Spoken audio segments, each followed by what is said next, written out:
नमस्कार।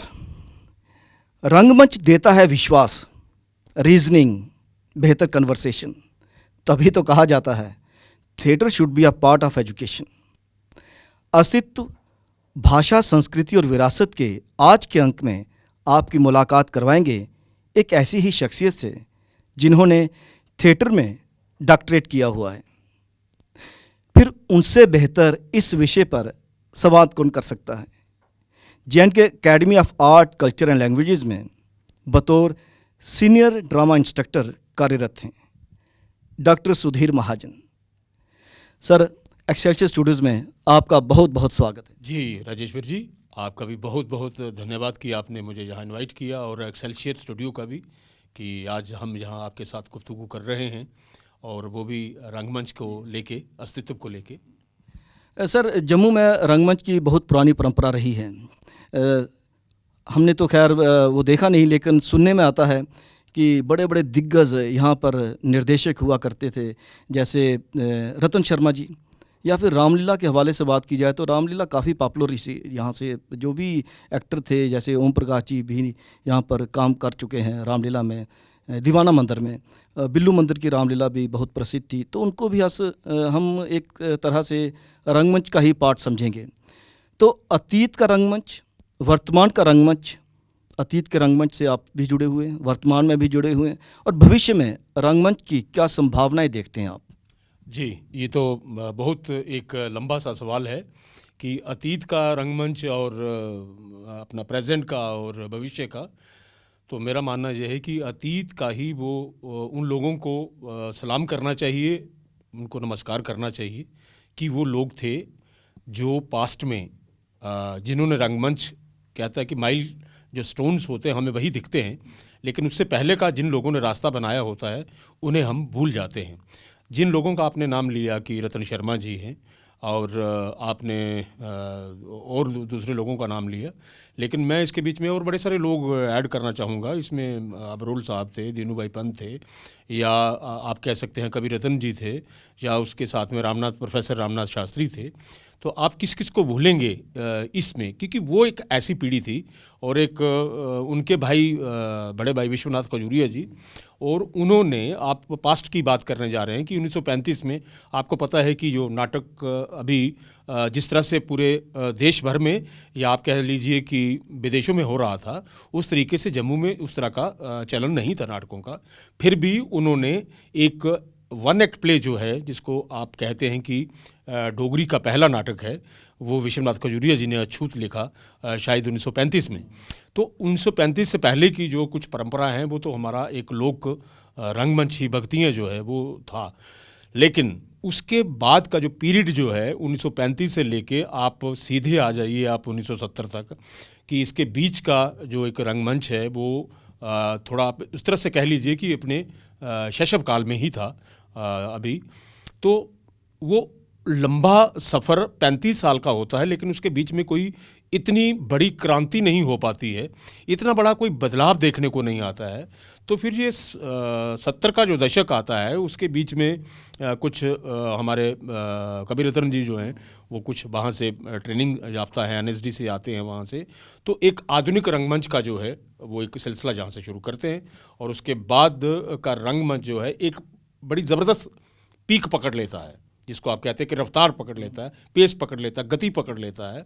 तो उसमें हम देखते हैं कि 70 के दशक से लेकर 2000 तक का जो रंगमंच है, पूरे का पूरा जितना भी है वो सारा एक, आप नेशनल लेवल पे कह लीजिए या डिस्ट्रिक्ट लेवल पे कह लीजिए, जिसमें अकादमी का बड़ा योगदान है, क्योंकि इसी अकादमी के बेस पे जितने भी रंग निर्देशक आप जिनका नाम लेते हैं, उनका बेस जो है वो एकेडमी ही रहा है, academy of art, culture and languages, जहाँ मैं कार्यरत हूँ। तो इसी बीच में जो बाबा जीतो नाटक है, जिसको भी बाहर जो खेला गया बलवंत ठाकुर जी का, तो इसके साथ ही मुश्ताक जी हैं, दीपक जी हैं, या हमारे कुछ नाटक, मेरे पर्सनल जो नाटक हमारे बाहर हुए, तो उसमें ये जो रफ्तार जो है वो आपको देखने को मिलती है 70 के बाद की रफ्तार है। और वो आके 2000 तक जब आप आते हैं, तो 2000 के से लेके आज तक का जो समय है, जो 20 साल गुजर जाते हैं इसके बीच में, तो इसके बीच में आप नेचुरली आपको लगता है कि एक जनरेशन जो है वो बदल गई है। वो पास्ट वाले भी आपको कम रहे ही नहीं। और जो आप कह रहे थे कि प्रेजेंट, जो वो वाला प्रेजेंट जो 2000 तक चल रहा था, उसके बीच में भी थोड़ा सा आप कह सकते हैं कि पेस में थोड़ी सी कमी आ गई। अब एक नई जनरेशन है जिसमें नए लड़के हैं, रविंदर शर्मा है, भारती है, बानू है, और बड़े सारे नए लोग जो हैं, लड़कियां भी हैं और महिलाएं भी हैं, तो इस तरह से काम कर रही हैं।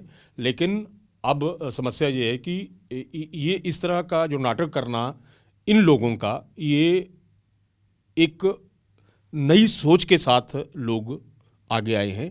इनके सामने ये नहीं है कि नाटक करना है, नाटक के कंटेंट के साथ साथ ये फॉर्म को भी सर्च करते हैं और क्या बेहतर दे सकें उसके ऊपर भी इनका फोकस है। आप ये कह लीजिए कि पढ़े लिखे निर्देशक जो हैं वो मंच पे आए हैं। आप मेरे ख्याल में जैसे आप गति की बात कर रहे थे, तो वो गति प्रदान करने में संगीत नाटक अकादमी का बहुत बड़ा योगदान रहा है। वही दौर था जब जम्मू से नाटक बाहर जाने लगे और लोगों को पता लगा कि जम्मू में कैसा रंगमंच हो रहा है, जैसे बलवंत ठाकुर जी ने किया या आपने भी किए या दीपक जी ने किए बाहर जाके नाटक, मुश्ताक काक जी ने किए।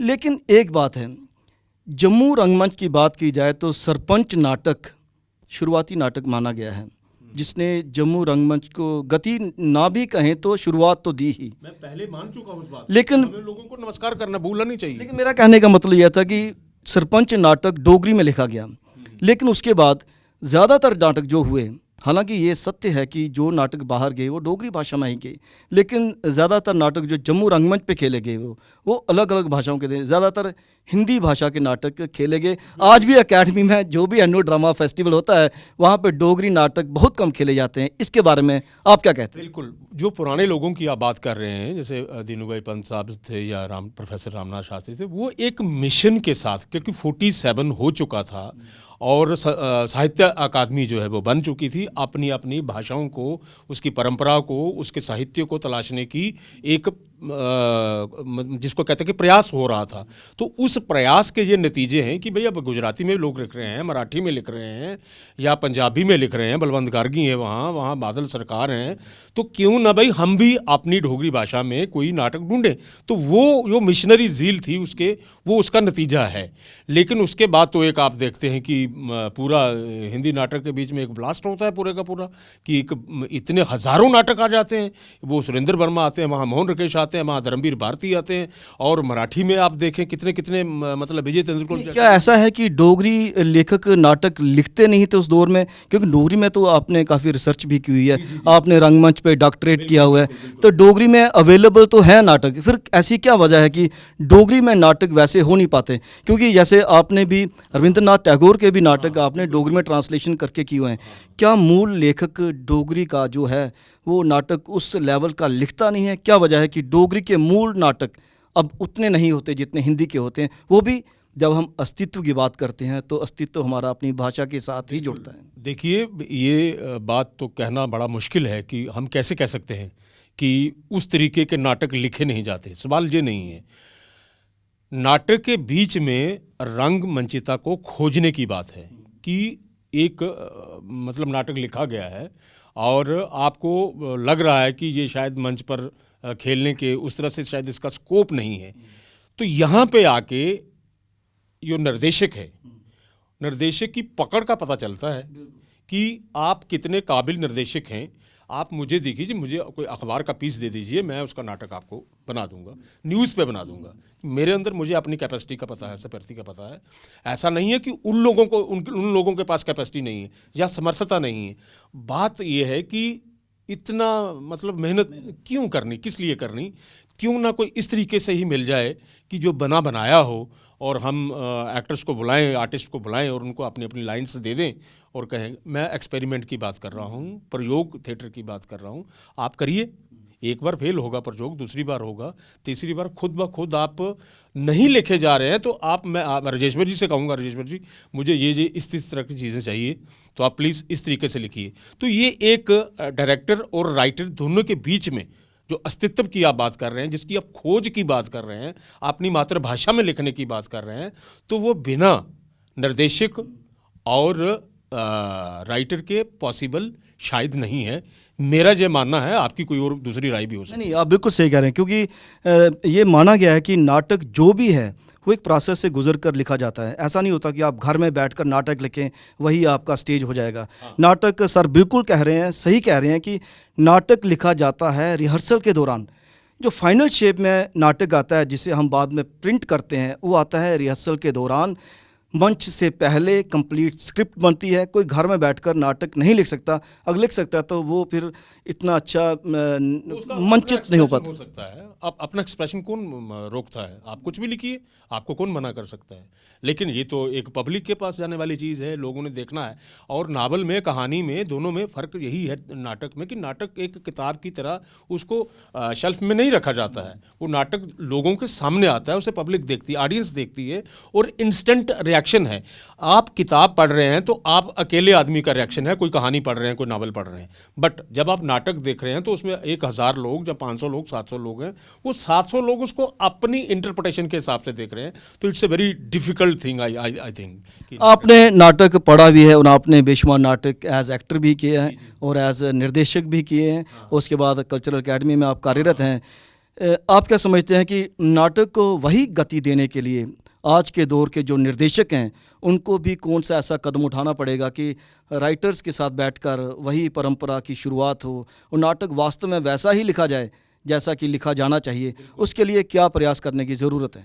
देखिए सर, ये राजेश्वर जी प्रयास क्या है कि अगर आपको लगता है कि कोई सक्षम नहीं है, भाई हम जो चाहते हैं नहीं है सक्षम लिखने में, तो वो गति देने की जो मैं बात कर रहा हूँ, तो फिर आप अपने अंदर वो सक्षमता पैदा करिए ना। आप 4 लोगों का ग्रुप बनाइए, जैसे हमारे पूर्वज रामनाथ शास्त्री जहाँ दीनूभाई पंत करते थे, 3 लोगों ने मिलकर किया जो नमाग्रांत जैसा नाटक था। भले ही वो एक दूसरा नाटक था, मतलब लिटरेरी पीस शायद कम कह सकते हैं उसको, लेकिन ये अप्रोच तो है ही, अप्रोच है। तो जो गति की आप कह रहे हैं, अस्तित्व की बात कर रहे हैं, अपनी भाषा को खोजने की बात कर रहे हैं, और खोजना भी चाहिए। हमारी पहचान है, हमारी आइडेंटिटी है। तो वो जब तक हमारे पास वो अप्रोच, वो एटीट्यूड नहीं होगा कि हमें जो काम करना है, पहली बात तो है कि मातृभाषा के लिए करना है, मातृभाषा में करना है, चाहे जो भी हो जाए, तो फिर मुझे लगता है कि दुनिया की कोई भी ताकत जो है आपकी गति को नहीं रोक सकती है, मेरा ये मानना है। क्योंकि आपने अप्रोच बना ली उसकी उस तरीके से कि मुझे करना ही चाहिए। जब आपको करना ही चाहिए तो आप पता नहीं क्या क्या ढूंढ के लाएंगे, कहाँ कहाँ से फॉर्म्स ढूंढ के लाएंगे, कहाँ कहाँ से उसको मतलब म्यूजिकल जो इंस्ट्रूमेंट हैं वो बीच में इनकॉर्पोरेट करेंगे। तो ये बड़ी सारी चीज़ें हैं ना सर। मुझे लगता है कि नाटक का मतलब ही रिसर्च है। जैसे आपने नाटक बहुत पढ़ा भी है, तो जो भी पॉपुलर नाटक हुए या जो उस मुकाम पे निर्देशक भी पहुंचे, उन्होंने अपनी मातृभाषा में ही नाटक किए। हाँ बिल्कुल। ये जो जम्मू के निर्देशक हैं, अलग अलग रंगमंची संस्थाएं चला रहे हैं, उनको भी मेरे ख्याल में ये समझ आनी चाहिए कि जम्मू से जो भी निर्देशक अपना नाम बना पाया या फिर दुनिया भर में जिस भी निर्देशक ने अपना नाम कमाया, तो वो उसने अपनी मातृभाषा में ही नाटक करके कमाया। नाटकों में फोक एलिमेंट की कितनी महत्ता होती है? देखिए, फोक एलिमेंट्स जो है, this is the spine of language. मुझे ये लगता है कि फोक तो हमारे अंदर बसा हुआ है, हमारे जेनेटिक जो है वही उसके अंदर है ना। मेरी भाषा जो है, मेरे टोन जो है, मेरी स्पीच का जो स्ट्रक्चर होगा, जिसको आप कहते हैं क्राफ्ट जो कहते हैं जिस तरह से, तो वो सारा उसके अंदर ही है। लेकिन हमारी प्रॉब्लम ये है कि आज की जनरेशन का जो बच्चा होगा, जो होगा, उसके सामने ये सारी चीज़ें जो हमने डिस्कस की हैं वो एलिनेट है इन सब चीज़ों से। उसके सामने यूट्यूब है, वो यहाँ तो नहीं देखेगा, वो हॉलीवुड की देखेगा, चाहे मुंबई की देखेगा, दूसरी की देखेगा, तो उसके जो संस्कार बन रहे हैं वो उसके सामने वो बन रहे हैं। हमें उस तरीके से उसको प्राइड करवाया ही नहीं कि भाई हमारे पास ये चीज़ें हैं जो हॉलीवुड वालों के पास नहीं है या मुंबई वालों के पास नहीं है। बात फिर आपकी बात को मैं सपोर्ट कर रहा हूँ कि ये बात रिसर्च की है। तो इतनी पेशेंस एक डायरेक्टर के पास चाहिए, उस टीम के पास भी चाहिए, ताकि वो ऑडियंस को नया कुछ दे सके और एक ऐसा मतलब प्राइड हो सके उस जनरेशन को भी कि हमारे पास भी जो खजाना है कम नहीं है, बहुत ज़्यादा है। हमारे पास फोक इतना रिच है। जैसे थोड़ी सी एग्जांपल दूंगा मैं कि जैसे पंडित शिव शर्मा जी, पंडित हरिप्रसाद चौरसिया जी, जब उन्होंने शिवहरी जब जोड़ी बनी, तो जब भी पॉपुलर म्यूजिक दिया फिल्मों के लिए, तो फोक एलिमेंट की क्या बात कर रहे हैं सर। आज भी वो आपके वो बहुत ऐसन के चेयरमैन है, दिल हूँ करे, वो क्या है, वो यही तो है फोक की। फोक इज़ ए स्ट्रेंथ सर, उसमें बड़ी पावर है। बात ये है कि उसको यूज़ करने के लिए यूज़ करना है, परोसने के लिए परोसना है, या ये देखना है कि उसकी ज़रूरत है भी या नहीं। ये भी एक बहुत बड़ा सवाल है कि हमारे जो रंगमंच के निर्देशक हैं वो कितना रिसर्च करते हैं आपके लिहाज से, क्योंकि आप तो बड़े करीबी तौर पर इन सभी को जानते हैं, और कितना इनको रिसर्च करने की ज़रूरत है, और अगर मातृभाषा में नाटक करना होगा तो इसके लिए रिसर्च बहुत इम्पॉर्टेंट है, क्योंकि आप किसी और परिवेश का नाटक मातृभाषा के लिए ट्रांसलेट करके या मातृभाषा में किसी और का परिवेश दर्शाने के लिए नाटक करेंगे, वो भी बात जंचती नहीं कहीं। बिल्कुल, आपको मैं फिर अगेन आपको मैं सपोर्ट कर रहा हूँ कि उस तरह से नहीं जचती, उस तरह से टाइम पास होता है। आपके बायोडाटा में आ जाते हैं कि आपने ये की है, लेकिन आप कुछ कंट्रीब्यूट नहीं कर रहे हैं, कल को कुछ लिखा जाने वाला। तो यहाँ आप कह रहे हैं कि कितना सर्च करनी चाहिए। मैं तो हाथ जोड़ के यही कहता हूँ कि नाटक रंगकर्मी जो हैं इस फील्ड में आए हैं, मातृभाषा के संदर्भ में या दूसरी हिंदी भाषा में भी कर रहे हैं, और जिस भाषा से जो वो ताल्लुक़ रखते हैं, कम से कम आज हमारे पास 100 से ज़्यादा नाटक है, इंक्लूडिंग ट्रांसलेशन जो है। अभी ये 2001 से लेके 2020 का जो समय गया, कम से कम 35-40 से ज़्यादा नाटक हमारे पास डोगरी भाषा में। डोगरी भाषा में। फिर डोगरी भाषा में नाटकों की कमी क्यों आती है? 40 नाटक मेरे पास खुद हैं, जो 2001 से लेके 2020 तक के, और उससे पहले के भी जो 30 नाटक होंगे, 70 नाटक आज मेरे पास खुद के हैं। मेरी अपनी पर्सनल लाइब्रेरी में 70 नाटक हैं। लेकिन मैं ये कह रहा हूँ कि भाई, आप अगर नाटक डोगरी में मातृभाषा में काम करने चाह रहे हैं तो वहाँ से पढ़िए। अछूत से लेके आज जो 2022 में जो नाटक डोगरी में लिखा गया है, उसको पूरे को कंप्लीट में पढ़िए, फिर किसी नतीजे पे आइए, फिर आप ये सोचिए कि अब मुझे क्या करना है। मतलब आपसे मैं पूछूंगा, राजेश्वर जी कोई नाटक बताइए, मैं नाटक करना है, वो तो बात नहीं हुई, कोई ना नहीं हुई ना। अच्छा, मैं किसी ऐसे सीनियर से जाऊंगा कि वो नहीं होता, कि उससे मुझे लगता नहीं है कि कोई एक लंबा, जो आप कह रहे हैं अस्तित्व की बार बार हम बात कर रहे हैं, इस तरह से अस्तित्व तो नहीं हम पकड़ पाएंगे, लेकिन ये है कि एक टाइम पास हो जाएगा, कि एंटरटेनमेंट जिसको आप कहते हैं कि कोई नहीं है तो चलो ऐसा कर लेते हैं। मेरा ये मानना नहीं है। हम जिस काम के बीच में पढ़ते हैं उसकी डेप्थ तक जाना चाहिए, फिर इंटरेक्शंस होनी चाहिए, डिस्कशंस होनी चाहिए आपस में रंगमंच को लेके, और हम किसी नतीजे पे पहुँचे। जो सीनियर लोग हैं उनसे भी कुछ सीखने को मिलेगा। राइटर्स को बीच में बैठाना चाहिए, और बाहर से भी जो लोग हैं जो फोक पे काम कर रहे हैं, तो उस तरीके से उनको भी हमें यहाँ बुला के, तो आज की जो जनरेशन है उनसे हमें गुफ्तगू करवानी चाहिए। तो आपके कहने का मतलब कि अस्तित्व की तलाश में भटकना नहीं चाहिए, अस्तित्व की तलाश में जाना चाहिए, रिसर्च करना चाहिए प्रॉपर, और उसके बाद फिर कुछ ऐसे नाटकों की खोज होनी चाहिए, उस पर टोटल वर्क होना चाहिए, उसमें आप अपनी तरफ से कितना क्रिएटिव इनपुट दे सकते हैं वो भी दीजिए, तभी आप वास्तव में नाटक कर पाएंगे। सर, आपसे नाटक के विषय में और भी बहुत सी भाषाएं तो नहीं कह सकते, लेकिन और भी बहुत सी बातें हैं सांस्कृतिक विरासत के हवाले से करनी थी, लेकिन क्योंकि वक्त की कमी है, फिर आपको कभी दिक्कत ना हो तो हम आपको दोबारा आमंत्रित करेंगे। और बिल्कुल आप सही कह रहे हैं, लेकिन अभी मैं आप सिर्फ जाते जाते आपको कह रहा हूँ कि आपका भी उसमें आर्टिकल है, जो भी अभी सांस्कृतिक विरासत पे हमने जो किताब निकाली है, the cultural heritage of Jammu, ये भी मैं मतलब आपके माध्यम से, क्योंकि आपका भी उसमें आर्टिकल है, इसलिए मैंने बीच में क्या पता लग जाए सुनने वालों को। बहुत बहुत शुक्रिया आपका। आप एक्सेलसियस स्टूडियोज़ में आए, दोबारा आपको हम जहमत देंगे कि आप दोबारा आइएगा, और रंगमंच पे विस्तार से और भी बातें होंगी। बिल्कुल, रंगमंच पे बिल्कुल विस्तार से बातें होंगी, लेकिन आज हम इसको यहीं पे ख़त्म करते हैं। और राजेश्वर जी और एक्सेलसियर जी का मैं बहुत बहुत आभारी हूँ, धन्यवादी हूँ इस बात को लेके कि हम कुछ सीरियस बात कर सके। बहुत बहुत शुक्रिया। Thank you. अस्तित्व, भाषा, संस्कृति और विरासत के इस अंक में हमने बात की रंगमंच की, जिसमें मुख्यतः हमने डोगरी नाटकों की बात की। तो डोगरी नाटक बहुत से हैं, किसी सीनियर के पास जाकर पूछने की ज़रूरत नहीं है, खोज कीजिए। लोगों के पास लाइब्रेरी में नाटक हैं, जैसे डॉक्टर सुधीर महाजन जी खुद कह रहे हैं कि 70 नाटक इनके पास उपलब्ध हैं, प्रिंटेड फॉर्म में, बुक्स की शेप में। तो वहाँ से नाटक उठाइए, उस पर रिसर्च कीजिए, फोक एलिमेंट का इस्तेमाल कीजिए, इनपुट दीजिए अपना क्रिएटिव इनपुट, जिससे कि डोगरी नाटक भी जो ऑलरेडी कुछ निर्देशकों द्वारा इंटरनेशनल और नेशनल स्तर पर पहचान बना चुका है, उसको कंटिन्यूटी दीजिए। कैमरा पर्सन करण सिंह के साथ राजेश्वर सिंह राजू, एक्सेलसियर स्टूडियो से, नमस्कार।